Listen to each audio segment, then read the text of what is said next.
সময়ের সঙ্গে পাল্লা দিয়ে বাড়ছে জলবায়ু পরিবর্তনজনিত ক্ষয়ক্ষতির পরিমাণ। এর প্রভাব এখন বহুমুখী।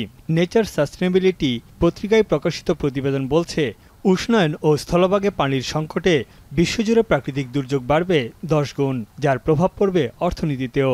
ব্যাহত হবে খাদ্য উৎপাদন। প্রচণ্ড গরমে নিয়মিত গলছে বরফ। আকস্মিক বন্যার কবলে পড়ছে উপকূলের বাসিন্দারা। শুধু তাই নয়, হিমবাহগুলো দ্রুত গলে যাওয়ায় ঝুঁকিতে পার্বত্যাঞ্চলের মানুষ।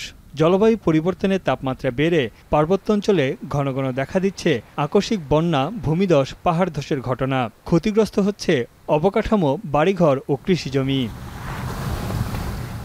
পাহাড়ের ভূপ্রকৃতির চিত্র বদলে যাচ্ছে। International centre for integrated mountain development বলছে, কার্বন নির্গমন না কমলে এই শতাব্দীর শেষ নাগাদ হিমবাহগুলোর 2/3 গলে যেতে পারে। যে কারণে জলবায়ুর সামান্য পরিবর্তনকেও গুরুত্ব দেওয়ার আহ্বান জানান এই বিশেষজ্ঞ। Every part per million matters. Every fraction of a degree of temperature increase matters. It matters in terms of the speed of glacier and ice retreat, the acceleration of sea level rise, ocean heat, and acidification. ভূমিধস ও আকস্মিক বন্যায় হারিয়ে যাচ্ছে পাহাড়ের সবুজ। জলবায়ু পরিবর্তনে পার্বত্য অঞ্চল এখন রূপ নিচ্ছে বিরান ভূমিতে।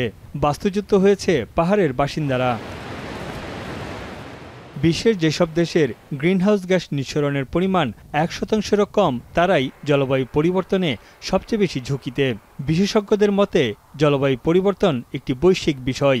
বিপর্যয়ের ভয়াবহতা কমানোর চেষ্টা করা ছাড়া আর কোনো পথ খোলা নেই। তানভীর জানি, এখন বিশ্ব।